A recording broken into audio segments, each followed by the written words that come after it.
एक नदी के किनारे उसी नदी से जुड़ा एक बड़ा जलाशय था।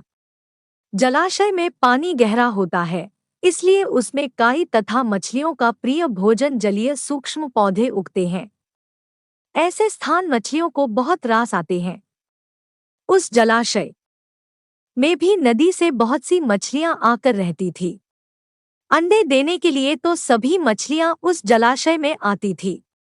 वह जलाशय लंबी घास व झाड़ियों द्वारा घिरा होने के कारण आसानी से नजर नहीं आता था। उसी में 3 मछलियों का झुंड रहता था। उनके स्वभाव भिन्न थे। अन्ना संकट आने के लक्षण मिलते ही संकट टालने का उपाय करने में विश्वास रखती थी। प्रत्यु कहती थी कि संकट आने पर ही उससे बचने का यत्न करो।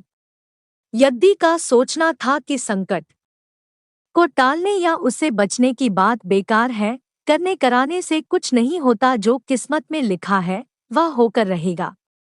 एक दिन शाम को मछुआरे नदी में मछलियां पकड़कर घर जा रहे थे। बहुत कम मछलियां उनके जालों में फंसी थी। आता उनके चेहरे उदास थे। तभी उन्हें झाड़ियों के ऊपर मछलीखोर पक्षियों का झुंड जाता दिखाई दिया। सबकी चोंच में मछलियां दबी थी। वे चौंके। एक ने अनुमान लगाया, दोस्तों, लगता है झाड़ियों के पीछे नदी से जुड़ा जलाशय है, जहां इतनी सारी मछलियां पल रही है। मछुआरे पुलकित होकर झाड़ियों में से होकर जलाशय के तट पर आ निकले और ललचाई नजर से मछलियों को देखने लगे। एक मछुआरा बोला, आहा, इस जलाशय में तो मछलियां भरी पड़ी है। आज तक हमें इसका पता ही नहीं लगा। यहाँ हमें ढेर सारी मछलियां मिलेंगी। दूसरा बोला। तीसरे ने कहा, आज तो शाम घिरने वाली है, कल सुबह ही आकर यहाँ जाल डालेंगे। इस प्रकार मछुआरे दूसरे दिन का कार्यक्रम तय करके चले गए। तीनों मछलियों ने मछुआरे की बात सुन ली थी। अन्ना मछली ने कहा, साथियों, तुमने मछुआरे की बात सुन ली। अब हमारा यहाँ रहना खतरे से खाली नहीं है। खतरे की सूचना हमें मिल गई है। समय रहते अपनी जान बचाने का उपाय करना चाहिए।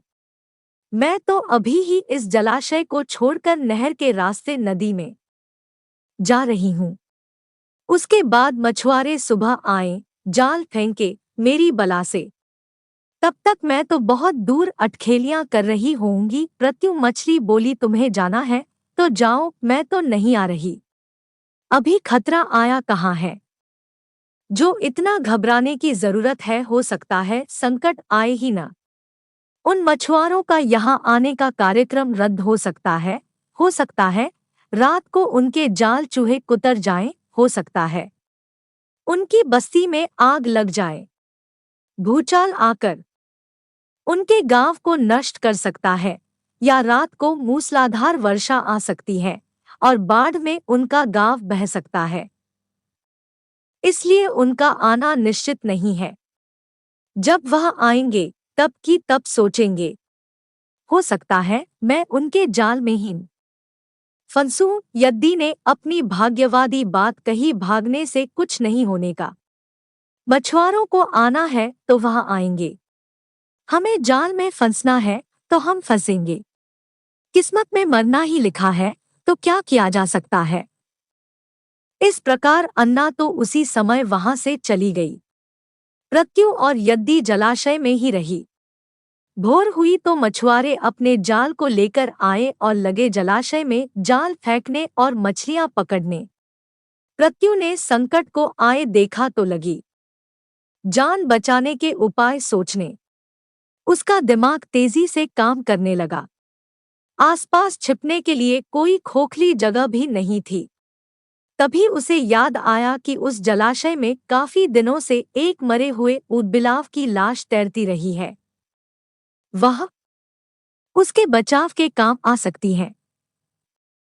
जल्दी ही उसे वह लाश मिल गई। लाश सड़ने लगी थी। प्रत्यु लाश के पेट में घुस गई और सड़ती लाश की सड़ांध अपने ऊपर लपेटकर बाहर निकली। कुछ ही देर में मछुआरे के जाल में प्रत्यु फंस गई। मछुआरे ने अपना जाल खींचा और मछलियों को किनारे पर जाल से उलट दिया। बाकी मछलियां तो तड़पने लगी, परंतु प्रत्यु दम साधकर मरी हुई मछली की तरह पड़ी रही।